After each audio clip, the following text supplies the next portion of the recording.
Hello fellow VHT members, this is Sathos with another installment of my guide to a successful empire.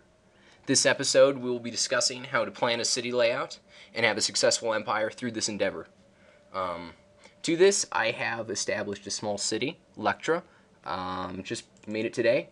Basically popped down a town hall, leveled it up a little bit, popped down a couple of cottages, haven't leveled those guys yet, and gave myself some resources to work with so that I can show you guys this tutorial. First thing you want to do in a city is evaluate your resources.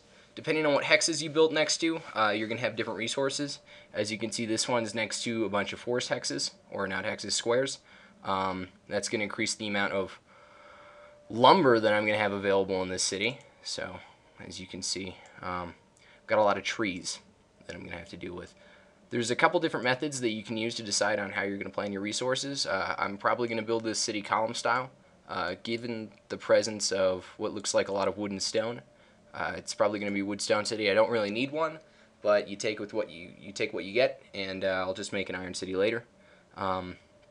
So that's really how you let resources evaluate. You got to decide whether or not you want to let them guide you or not. I could make this into an iron city and just have these resources right here to work with, or I could do wood and stone and have all of these resources all around here to work with, and I think that's probably going to be the better endeavor in this regard. But if I needed the iron especially much, I would probably have made this into an iron city.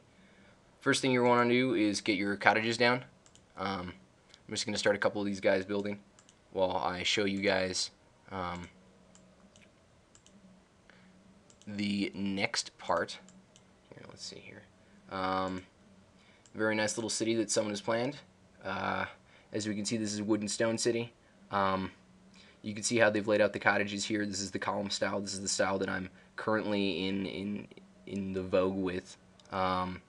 Cottages will basically be laid out in these columns right here with gaps for masons or sawmills or whatever your production building might have to be.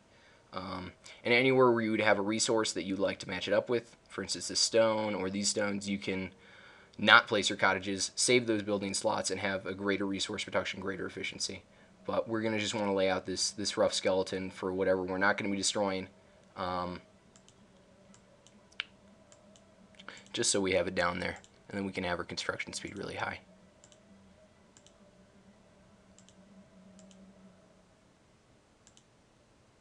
So, I'm just building this, skipping spaces every 2. Putting little toppers on there. It's pretty simple, pretty easy to lay out your city like that. Gonna let these guys build. You got a couple production choices. Like I said, you can either let the city determine your layout, or you could, the natural resources in the city determine your layout, or you could place it as your own. Like I said, this is gonna be wood and stone. For a wood and stone city, you want to put your production buildings down fairly early, maybe cottage level 3 or 4. Because wood and stone is necessary to upgrade your buildings. It's nice to have that production out there. It doesn't really matter if you're not constructing at the top speed, because you're still making the wood and stone to make that city a self-supporting city. For the other resources which aren't used in city construction, such as iron, food, or gold, my advice is get your construction speed above 1500 before you start even trying to place these resource hexes, because the production they're gonna put out early on isn't really going to be very significant, and the construction speed you're going to get from just maxing your cottages early is going to save you a lot of time in the long run. Let's see here. As far as producing military goes, same thing. Even later, you want to have your construction speed almost max before you start doing things, because let's face it, when you can have your military buildings producing berserkers at 3 seconds every berserker versus a minute and a half every berserker, it's just going to add up in terms of efficiency and speed. You got to get those cottages up at some point, even if you're going to be destroying them. As far as clearing resources go, like I can see, I'm going to need to clear this resource, even though it's a wood hex, and I'm going to want wood because I'm going to want to put a production building here. Same goes for these stone, because I'm going to again want quarries there for the stone production. This lake hex isn't very helpful. I would clear it, put a cottage there, because I'm not going to be building farms in the city. And the same thing goes for all of these iron squares, because again, I'm not going to be using the iron. I'm just going to want to clear the resources.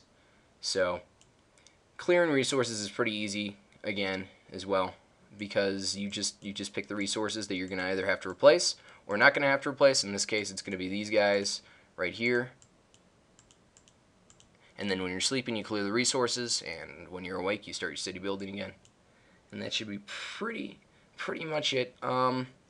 There's been a couple disagreements about different layouts. As you can see, like, this is the column layout right here, but there have been reports of having success with what we've been calling the row layout,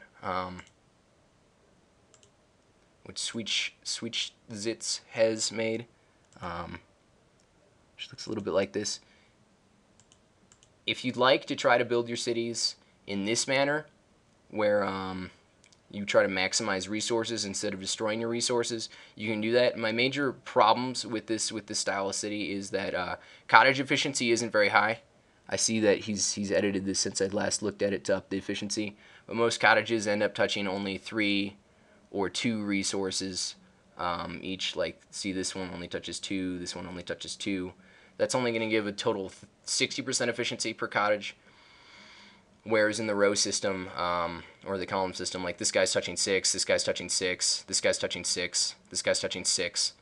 Almost all the cottages are going to be touching a lot of resource producing buildings and giving 180% versus the 60%, which is 3 times more efficiency per the building you placed.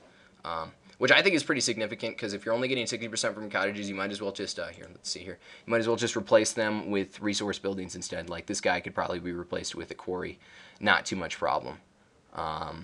That kind of stuff. This guy with a lumber mill, again, not too much problem. Actually, I'd probably replace this guy with a woodcutter's hut and this guy with a lumber mill. But like I said, it's all up to the player. You can pick. City layout is just a suggestion. It's just so you can get the maximum amount of resources per each city you make, as opposed to a lesser amount, which would make you have to make more cities. I hope this has been helpful. Until next time, this has been Lord Sathos. Have a nice day.